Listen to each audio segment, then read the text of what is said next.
Lady,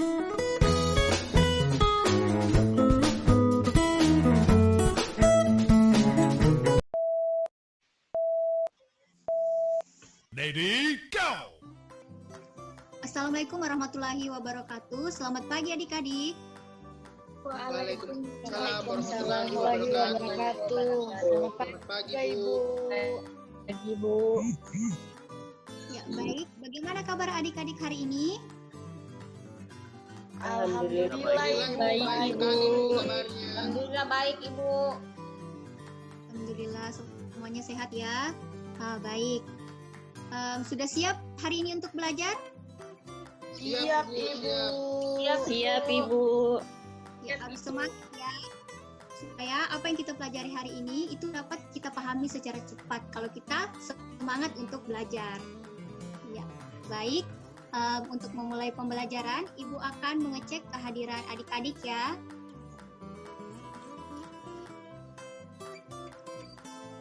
Anissa Ilhusna, Hadir Ibu. Hadi Pramono, Hadir Bu.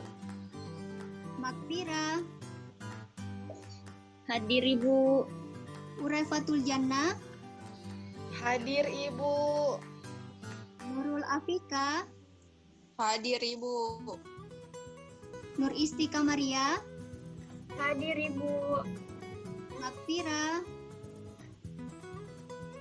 Hadir Ibu. Sakiatul Fatana, Hadir Bu. Sakiatul Fatana, Hadir Ibu.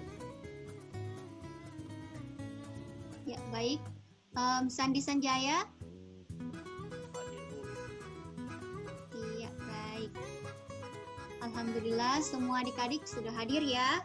Baik, sebelum kita memulai pembelajaran hari ini, alangkah baiknya kita memulai dengan berdoa agar apa yang kita pelajari hari ini dapat keberkahan dan dapat kita gunakan dalam kehidupan kita sehari-hari. Amin.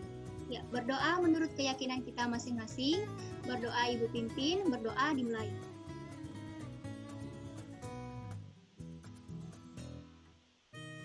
Berdoa selesai. Iya, baik. Adik-adik,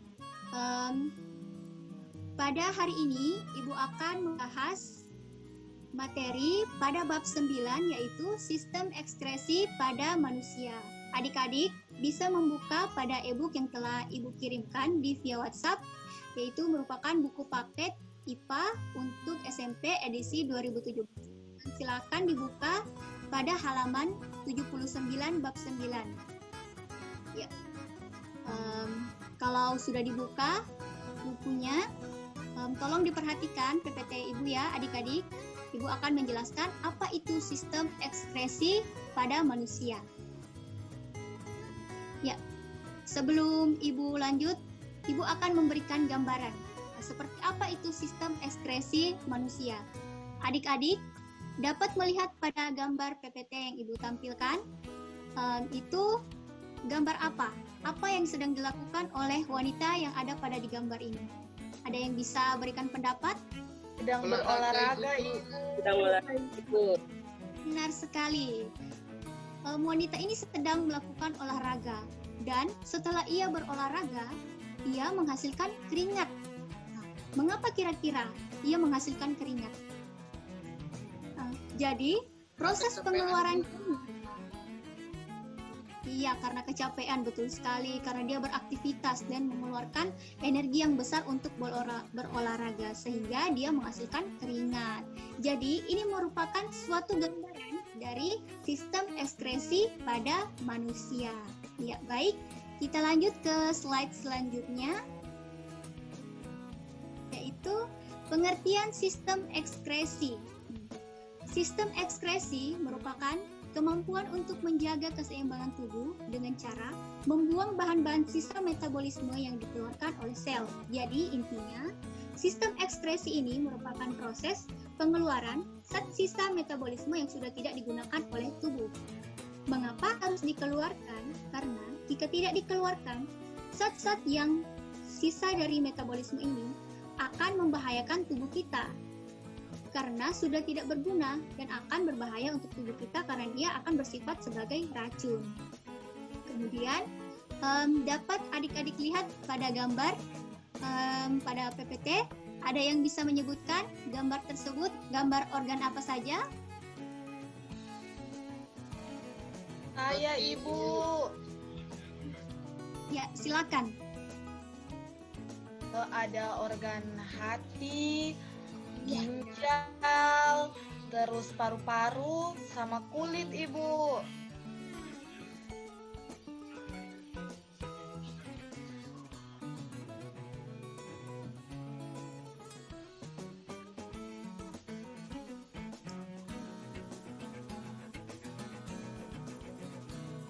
Iya, benar sekali. Dari pendapat Urefatul Jannah, sudah mengetahui apa itu organ-organ yang terdapat pada sistem ekskresi. Jadi, organ-organ yang tadi disebutkan oleh teman kita, Urefatul Jannah, itu benar bahwa 4 organ ini merupakan organ yang terdapat pada sistem ekskresi pada manusia.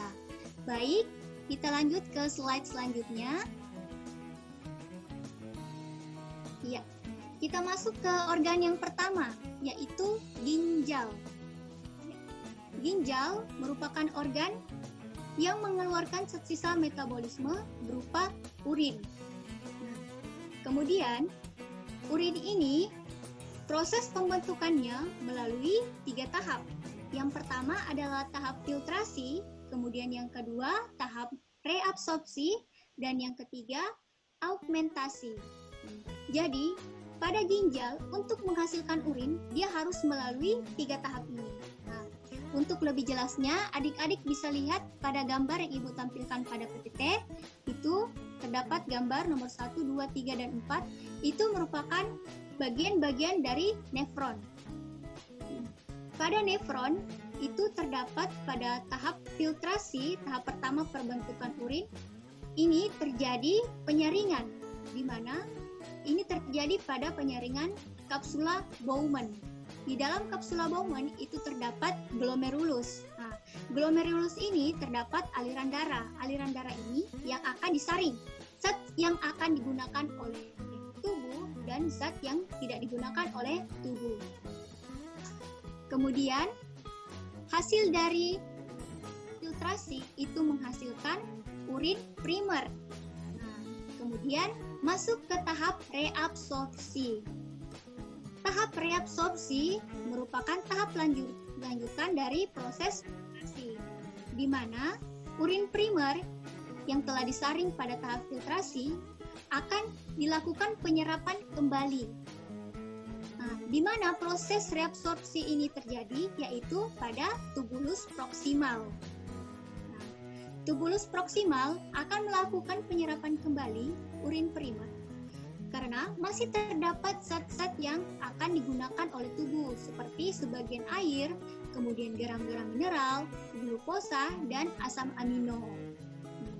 Dari proses penyerapan kembali ini menghasilkan urin sekunder. Nah, selanjutnya masuk ke tahap yang ketiga, yaitu augmentasi. Pada tahap augmentasi ini terjadi pada tubulus distal.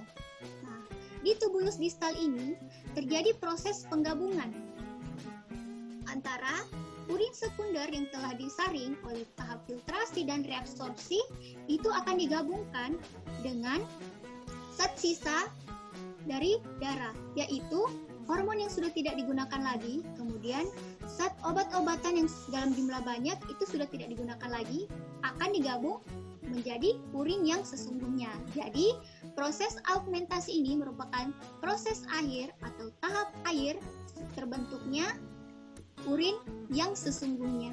Kemudian, urin yang sesungguhnya ini akan disalurkan ke tubulus colectivus. Nah, di mana tubulus colectivus ini merupakan tempat penampungan sementara urin sebelum disalurkan ke pelvis. Iya. Kita lanjut ke organ kedua, yaitu kulit.